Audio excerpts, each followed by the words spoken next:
Hello students, हम पढ़ रहे हैं एडवांस अकाउंटेंसी बीकॉम पार्ट 3 और उसके अंदर हमें पढ़ना है यूनिट नंबर 5 का नया chapter winding up and liquidation. Winding up, आइए बेसिक से समझते हैं वाइंडिंग अप होता क्या है। वाइंडिंग अप यानी किसी कंपनी को, किसी ऑर्गेनाइजेशन को बंद कर देना, क्लोज कर देना, पैकअप कर देना। बच्चों, बिजनेस 3 टाइप के होते हैं।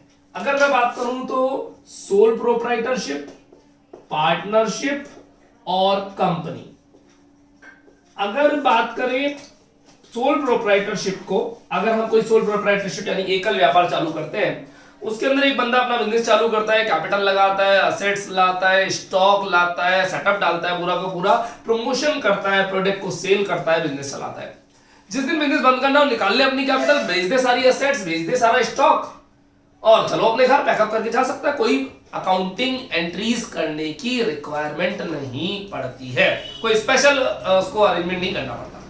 लेकिन पार्टनरशिप के अंदर आपने पढ़ा है फंडामेंटल्स के बाद आपने एडमिशन, रिटायरमेंट, डेथ और डिसोल्यूशन। जहां डिसोल्यूशन होता है, डिसोल्यूशन में क्या होता है बच्चों, याद करो, पार्टनरशिप पढ़ कर गए आप लोग। डिसोल्यूशन के अंदर हम क्या करते थे, अपनी बिजनेस की सारी असेट्स बेच देते थे और उससे जो पैसा आता था उससे हमारी लायबिलिटीज का पेमेंट कर देते थे। ऐसे तो करते थे भाई, पार्टनर को दे देते थे, भाई ले जाओ तेरा पैसा। तो वो जो डिसोल्यूशन होता था पार्टनरशिप के अंदर, उसी को कंपनी में बोलते हैं वाइंडिंग अप।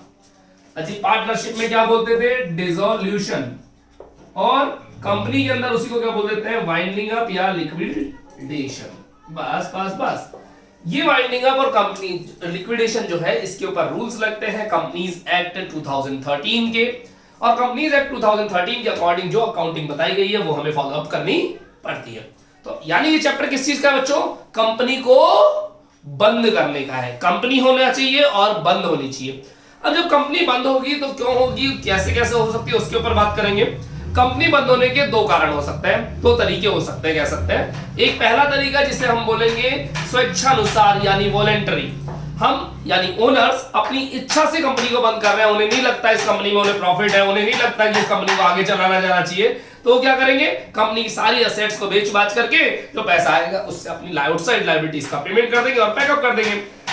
लेकिन अगर कंपनी को कंपलसरीली बंद करने का ऑर्डर आ जाए, कंपलसरी बंद करने का ऑर्डर आ जाए, कौन देगा ऑर्डर, गवर्नमेंट, कोर्ट ऑर्डर देगा। यानी एक कंपनी है, उसकी असेट से वो अपनी लायबिलिटीज का पेमेंट नहीं कर पा रही है, तो जो क्रेडिटर्स हैं, डिवेंचर होल्डर्स हैं, कंपनी से जो पैसा मांगते हैं, वो लोग कंपनी से बहुत दिन से पैसा मांग रहे हैं, कंपनी के पास पैसे देने को पैसे नहीं है, तो उस सिचुएशन में क्या करेंगे, जो डिवेंचर होल्डर्स हैं और लोन प्रोवाइडर्स हैं वो चले जाएंगे कोर्ट में, और कोर्ट में जाकर के वो कंपनी के खिलाफ डिमांड करेंगे कि साहब ये मालिक पैसे नहीं दे रहा। कोर्ट मालिक को बुलाएगा, ऑर्डर ले देगा कंपलसरी बंद करने का, और उस केस में कंपनी बंद करनी पड़ेगी। इसका एक अच्छा एग्जांपल मैं आपको देना चाहूंगा, Kingfisher airlines, Vijay Mallya, company बंद होगी ना, किंगफिशर एयरलाइंस बंद हो गई। कैसे हुई थी, क्या हुआ था, किंगफिशर एयरलाइंस ने मार्केट से लोन उठा रखा था, एसबीआई बैंक से करोड़ों, हजारों करोड़ रुपए का लोन था, साथ में अपने एम्प्लॉइज की सैलरी भी एक लंबे टाइम से पे नहीं कर रहा था। तो इन दैट सर्कमस्टांसेस वहां के एम्प्लॉइज ने और डिवेंचर होल्डर्स ने मिलकर के कोर्ट में एक रेट लगाई कि विजय माल्या हमारा पैसा नहीं दे रहे साहब। तो विजय माल्या जी को साहब कोर्ट का नोटिस गया कि क्या ये लोग आपसे पैसा मांगते हैं, मांगते हैं। बोले आपने पैसे चुकाए क्या, बोले नहीं चुकाए। बोले कब दोगे, बोले दे दूंगा। कोर्ट ने पूछा कब दोगे भैया पैसा, डेट बताओ ना। तो विजय माल्या जी ने डेट बताई, उस डेट को ही पैसा नहीं दे पाए। तो in that circumstances Vijay Mallya जी को अपनी कंपनी बंद करने का कंपलसरी नोटिस आ गया, किसकी तरफ से, कोर्ट की तरफ से। तो इन दैट सर्कमस्टांसेस उन्हें बंद करना ही करना पड़ा, अपना बिजनेस बंद करना पड़ेगा। अब बंद कर दिया बिजनेस। जब बिजनेस बंद किया तो उसके बाद जितनी भी असेट्स थी उन असेट्स को बेच दिया, बेच करके जो पैसा आया उससे अपनी लायबिलिटीज का पेमेंट किया, एम्प्लॉइज की सैलरी का पेमेंट किया, लोन का पेमेंट किया। क्या सबका पूरा पेमेंट हो पाया होगा, जी नहीं। यही तो बात है कि जब सबसे पैसा जो चुकाना था वो चुकाना था ज्यादा, और असेट्स को भी जो बेच के पैसा आया वो आया कम। तो जो पैसा कम आया है उससे इतनी सारी लायबिलिटीज का पेमेंट कैसे करते, तो किसी को मिला, किसी को नहीं मिला, किसी को कम मिला, ज्यादा तो मिल नहीं सकता। जो 2 करोड़ मांगता था उसको 1 करोड़ देके फ्री कर दिया, जो 1 करोड़ मांगता था उसको 50 लाख देके फ्री कर दिया, जो 50 लाख मांगता था उसको कह दिया टाटा बाय बाय भैया तेरे लिए तो पैसे ही नहीं है। ऐसा कुछ हुआ। ये जो सर्कमस्टांसेस होती है यही सब आपको इस चैप्टर में अब गेम खेलना है इनके साथ। तो साहब लिखिएगा, लिक्विडेशन दो टाइप का हो सकता है। लिक्विडेशन दो टाइप का हो सकता है। नंबर 1 वॉलेंटरी यानी अपनी इच्छा से, वॉलेंटरी यानी अपनी इच्छा से, स्वेच्छानुसार, और compulsory by the court, compulsory by the court, by the court, court के द्वारा कंपल्सरी लिक्विडेशन में भी कंपनी जा सकती है। ठीक है, प्रोसेस क्या होगा इसका, एक प्रोसेस बस डस्टर ढूंढ लेते हैं, ये चलिए मिल जाएगा, यस मिल गया, कंपल्सरी बाय द कोर्ट। अब यहां पर इसका प्रोसेस देखिए क्या होता है। प्रोसेस जो मैंने आपको बताया सिंपली, लिक्विडेशन का प्रोसेस क्या है। Process number 1 realisation of assets, realisation of assets, realisation of assets, ये क्या होता है सर, सारी असेट्स को बेच दिया जाएगा, या तो बेच देंगे या कैश में कन्वर्ट कर लेंगे, कैसे भी करके सारी असेट्स चली जानी चाहिए, चाहे खुद ले जाओ चाहे किसी और को दे दो, और उसके बदले में आ जाना चाहिए हाथ में रोकड़ा, कैश आ जाना चाहिए। और सेकंड क्या आएगा, payment of liabilities, payment of liabilities, जो पैसा आएगा उससे लायबिलिटीज का पेमेंट किया जाएगा। ये है पूरी कहानी साहब। तो प्रोसेस क्या रहेगा, स्टेप नंबर 1 असेट्स बेचो, स्टेप नंबर 2 पेमेंट करना पड़ेगा लायबिलिटीज का। क्या आपको बात समझ में आ रही है क्या? ठीक है, आइए इसको थोड़ा डिटेल में समझाते हैं। होता क्या है, ये विजय माल्या जी की कंपनी है पूरी की पूरी। ठीक है, अब क्या हुआ साहब, कुछ लोग थे जो थे लोन प्रोवाइडर वाले, जिन्होंने लोन दे रखा था इस विजय माल्या को, ये और थे कुछ एम्प्लॉइज भी थे इनके, ये मैंने लिख दिया एम्प्लॉइज। ये लोन वाले और एम्प्लॉइज वाले इस विजय माल्या से पैसे मांगते थे। विजय माल्या जी पैसे दे नहीं पा रहे थे, गोलियां दिए जा रहे थे, आज निकल आज निकल आज निकल पैसे ले लेना। ये सब लोग चले गए भाई साहब कहां, कोर्ट में।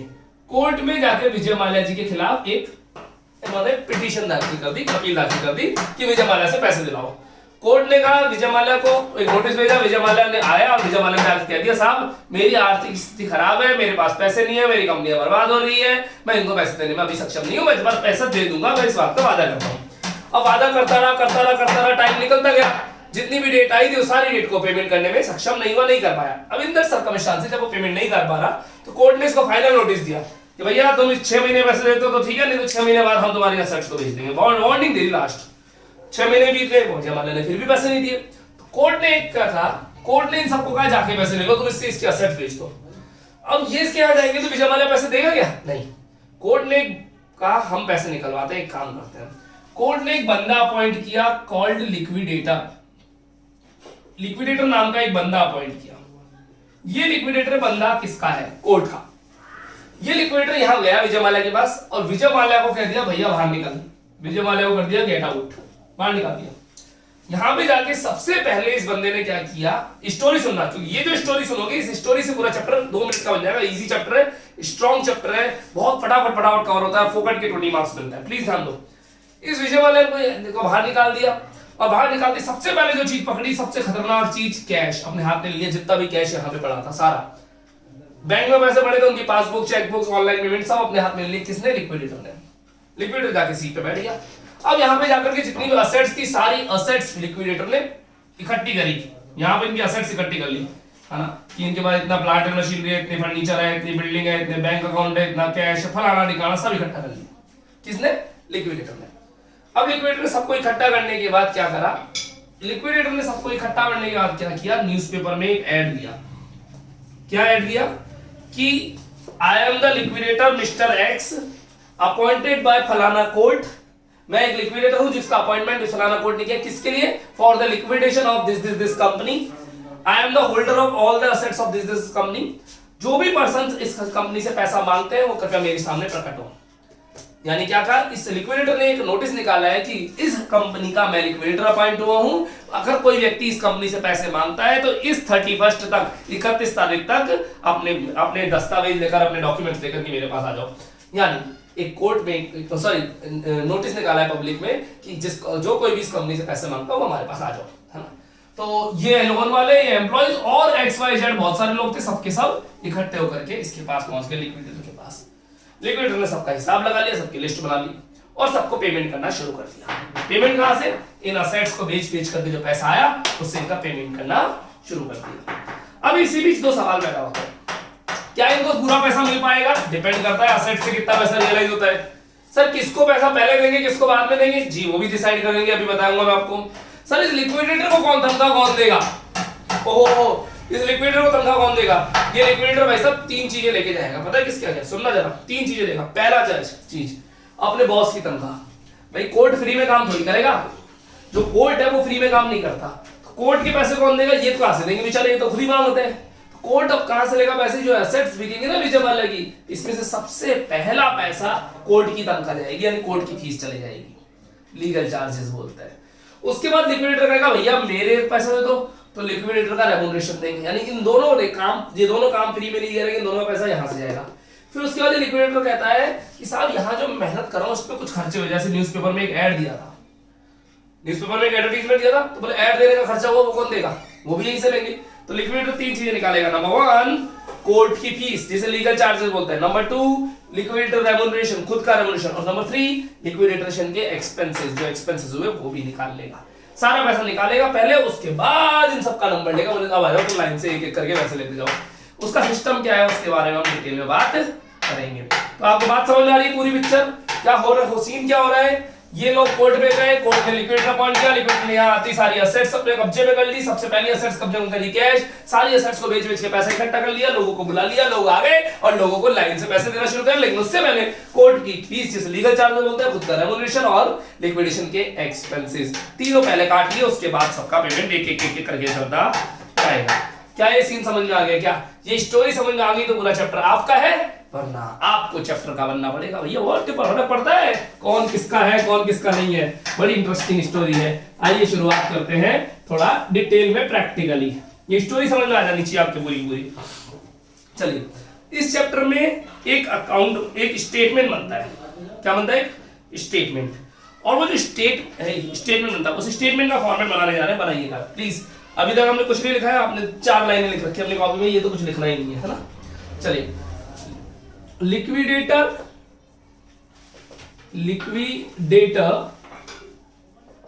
स्टेटमेंट ऑफ या final statement of accounts, liquidator final statement of accounts, liquidator final statement of accounts.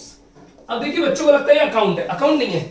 Liquidator final statement है किसका? अकाउंट्स का। जितनी भी चीजें उनका फाइनल स्टेटमेंट है, यानी आज की डेट में बेचना खरीदना जो करना है वो सब कर लो, उसके बाद कुछ नहीं करना। एक लाइन खींचेंगे बच्चों, स्टेटमेंट अकाउंट है, स्टेटमेंट अकाउंट नहीं है। तो अकाउंट नहीं है तो टू और बाय का यूज होगा क्या? नहीं होगा, टू और बाय का यूज होगा नहीं। तो एक काम करो, स्टेटमेंट में अंडरलाइन कर लो डबल, टू और बाय का यूज नहीं होगा। Centre line more than half page, double underline please, double line please. Particular amount, particular amount, particular amount, particular amount लिखेंगे नहीं, पर्टिकुलर अमाउंट लिखेंगे क्या? रिसिप्ट्स लिखेंगे क्या? रिसिप्ट्स, और उधर लिखेंगे पेमेंट्स, रिसिप्ट्स और पेमेंट्स। बहुत इजी चैप्टर, क्वेश्चन आते हैं, आप हल्का सा लिखने भी आए ना एग्जाम में तो आपको 20 में से 12-15 तो फोकट के मिल जाते हैं, लेकिन 20 में से 20 भी आसानी से मिलते हैं, बहुत इजी। रिसिप्ट्स पेमेंट्स, यहां लिखेंगे amount Indian rupees sign, amount Indian rupees sign, ठीक है। टू और बाय का यूज नहीं होगा। सबसे पहले आप ये लिखेंगे असेट्स रियलाइज। जैसे लिक्विडेटर यहां आया वो सारी असेट्स को रियलाइज कर लेता है, और सबसे पहले बताओ कौन सी असेट को रियलाइज करता है? कैश को। सबसे पहले किसको लेके आएगा? कैश को। कैश के बाद लेके आएगा वो सारी फिक्स्ड असेट्स को, एक एक करके बेचता चला जाएगा। फिक्स्ड असेट्स को सबको बेच देगा एक एक करके, और साथ में फिर बेच देगा करंट असेट्स को भी बेच लेगा। किसी को भी बेच दो, इसमें ऊपर नीचे कुछ भी कर सकते हैं, लेकिन सबसे ऊपर क्या आएगा? वो फिक्स है, कैश आएगा। कैश बेच दिया, फिक्स्ड असेट्स बेच दी, करंट असेट्स भी बेच दी, सबको बेच करके सबसे पैसे ले लिए। बच्चों मैं आपसे एक क्वेश्चन पूछना चाहता हूं जनरल नॉलेज, क्या स्टॉक बिकता है? स्टॉक, हाँ सर स्टॉक बिकता है। फिक्स्ड असेट बिकती है? बिल्कुल बिकती है। डेटर्स बिकते हैं? डेटर्स, हाँ डेटर्स बिकता है। सर डेटर्स कैसे बिकता है? बहुत सिंपल, मेरे पास मैं जिससे उधार मैंने दे रखी थी, जिस पर्सन को मैंने उधार दे रखी थी उनकी एक लिस्ट है मेरे पास, और मैं रामू से इतने मांगता हूँ, मोहन से इतने मांगता हूँ, सीता से इतने मांगता हूँ, विकास से इतने मांगता हूँ, सबकी लिस्ट है। ये लिस्ट में मेरा टोटल अमाउंट था मान लीजिए 2 लाख रुपए, मैं मार्केट से 2 लाख रुपए मांगता हूँ, तो मैंने क्या किया, वसूली भाई को बुलाया, ये लिस्ट पकड़ाई, मन गई इन सबसे पैसे ले आओ, है ना, और मुझे लाके दे दो, आपका कमीशन ले लेना। एक तो कमीशन बेसिस पे हो सकता है। दूसरा तरीका क्या था, ये लिस्ट मैंने वसूली भाई को दे दी, मैं कहा इनसे 2 लाख रुपए मांगता हूँ, तुम जाके ले आना, मुझे क्या दोगे। वसूली भाई ने कहा 1,10,000 रुपए, यानी वसूली भाई मेरे को 1,10,000 देगा और मामला खत्म। अपन लिस्ट दे दी वसूली भाई को।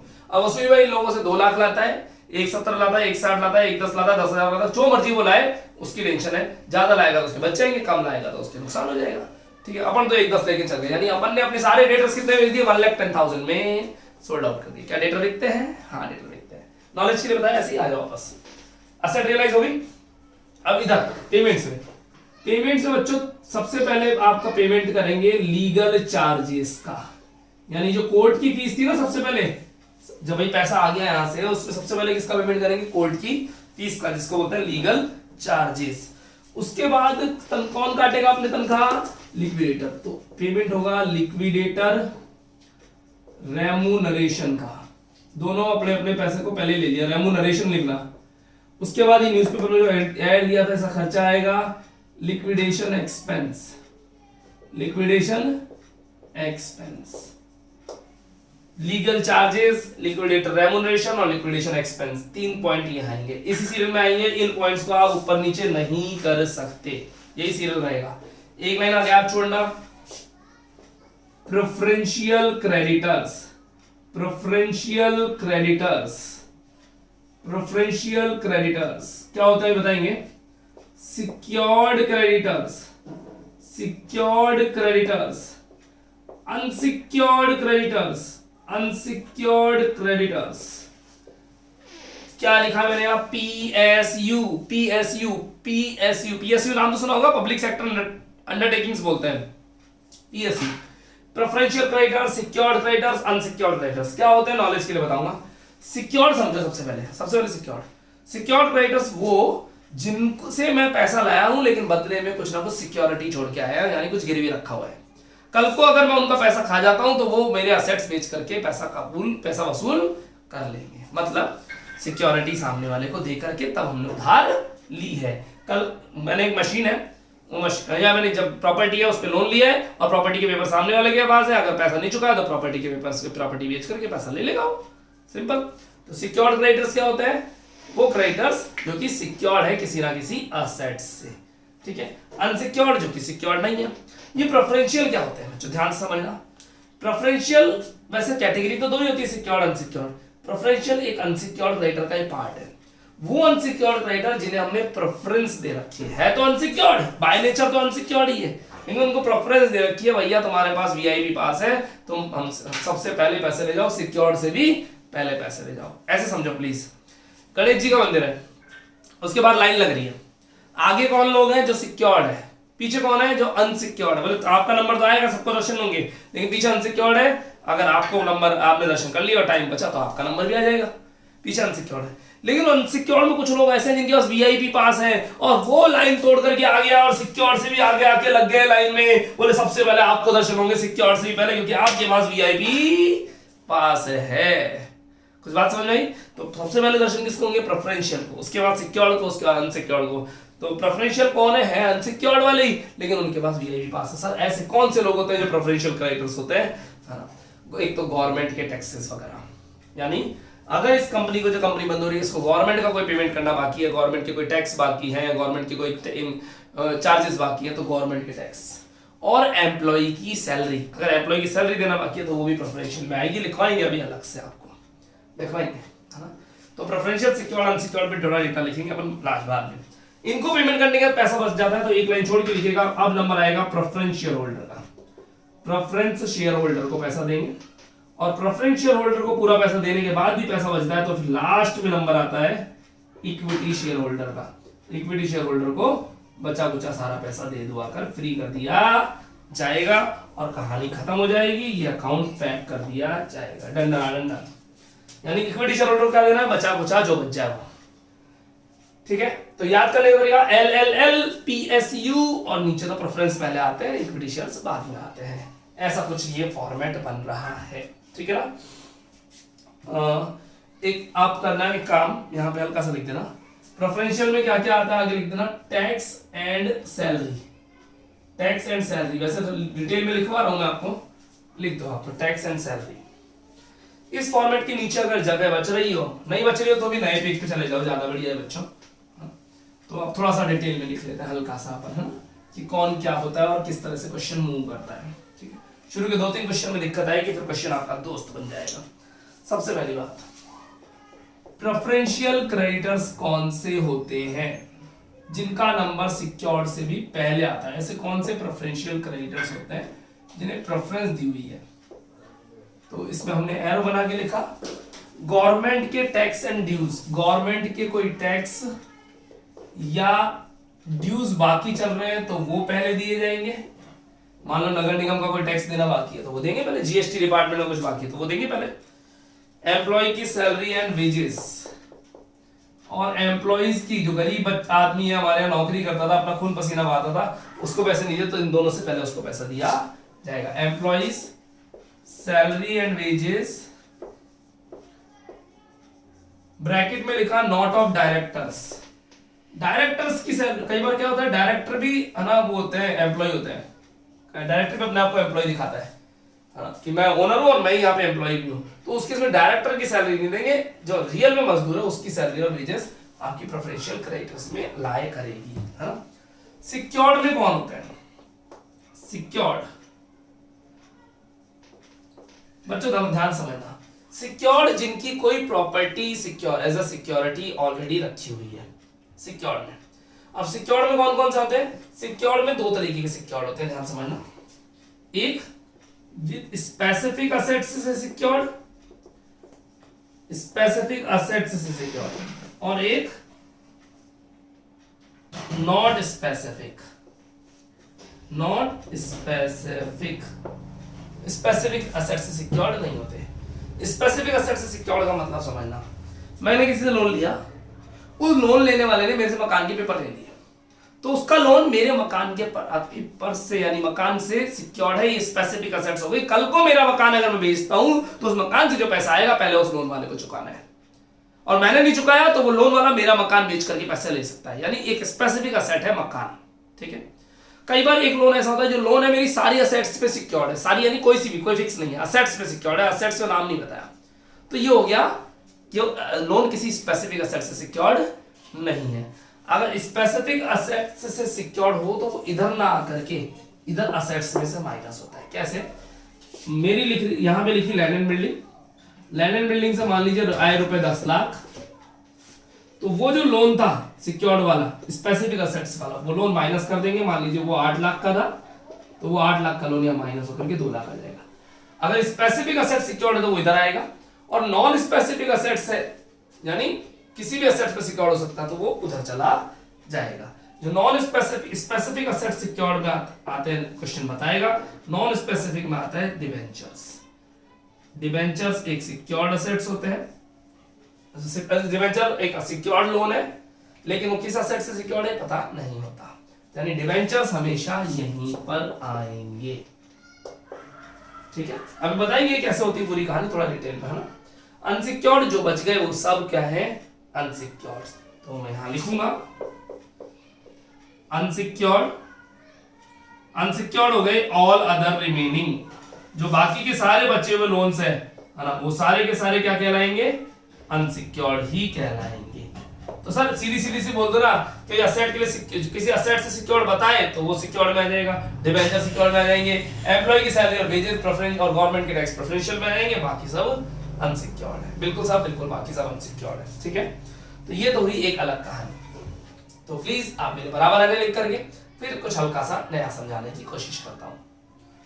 ठीक है, आ गए आप लोग? चलिए मैं मान लेता हूं वीडियो पॉज करके आपने नोट कर लिया होगा।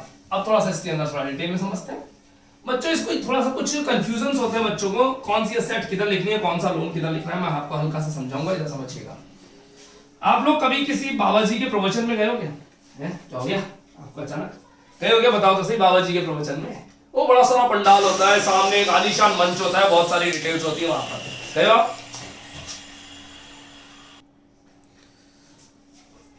एक बार डिस्टर्ब हुआ, सॉरी। आइए कंटिन्यू करते हैं।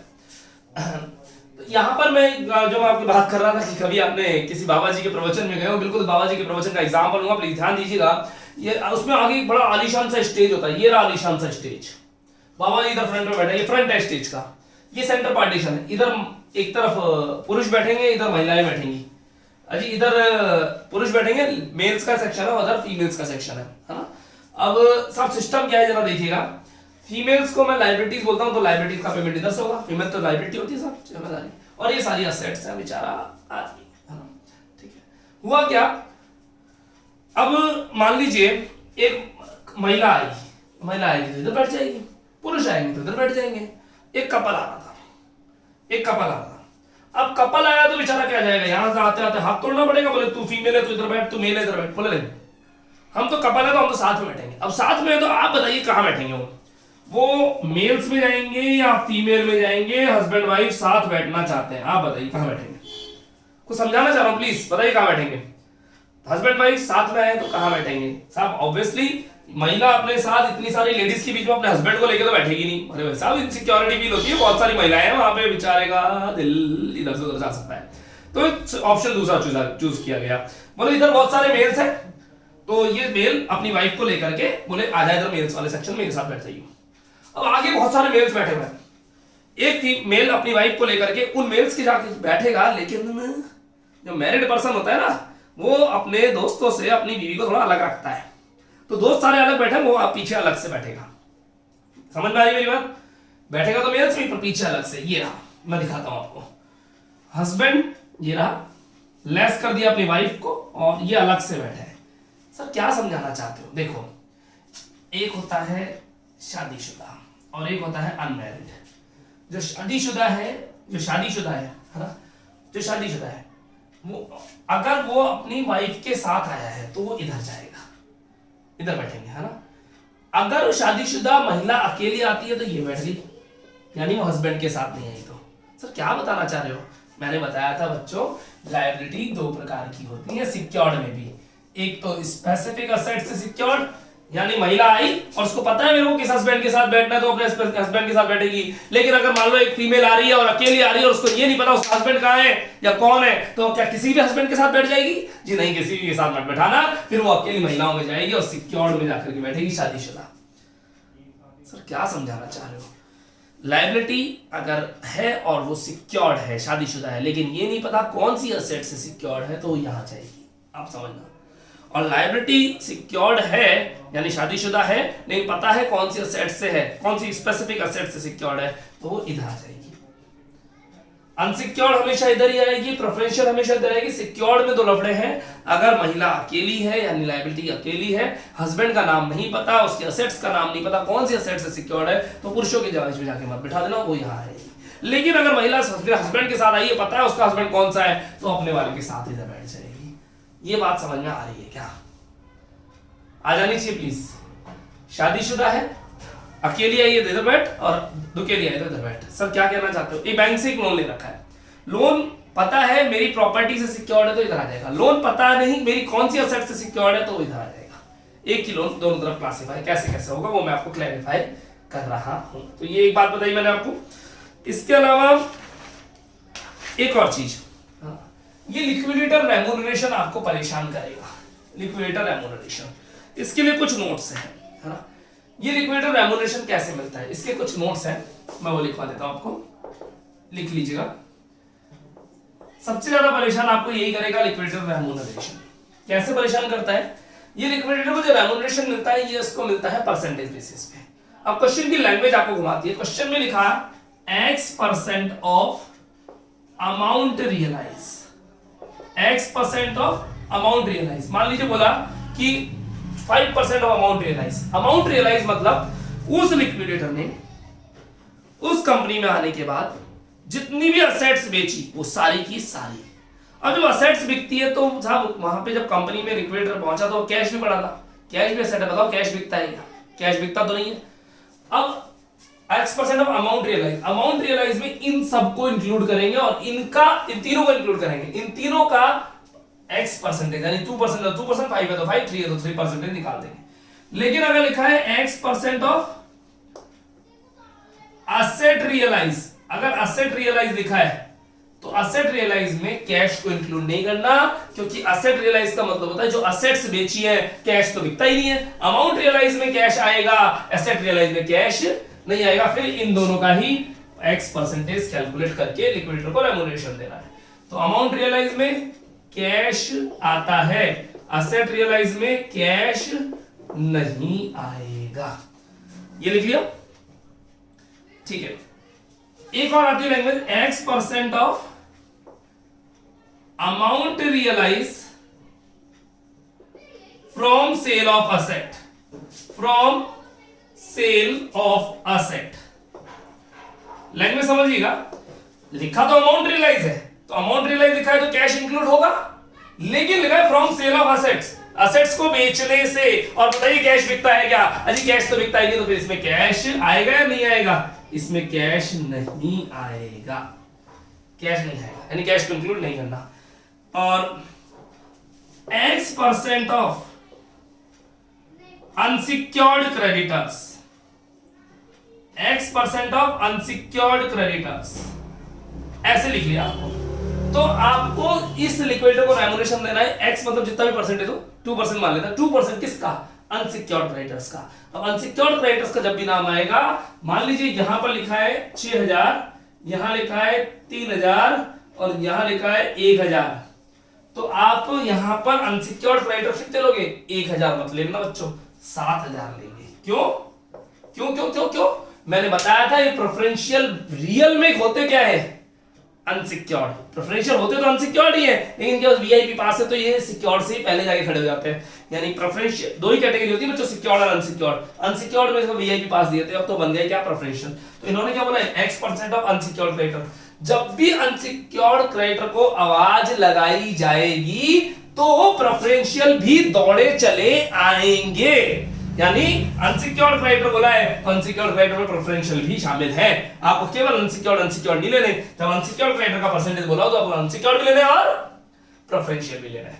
लेकिन अगर बोलते हैं अनसिक्योर्ड क्रेडिटर इंक्लूडिंग प्रेफरेंशियल, तो इंक्लूडिंग, एक्सक्लूडिंग बोले तो फिर प्रेफरेंशियल नहीं लेना, फिर तो अनसिक्योर्ड लेंगे। और कुछ ना बोले तो प्रेफरेंशियल को भी इंक्लूड किया जाएगा।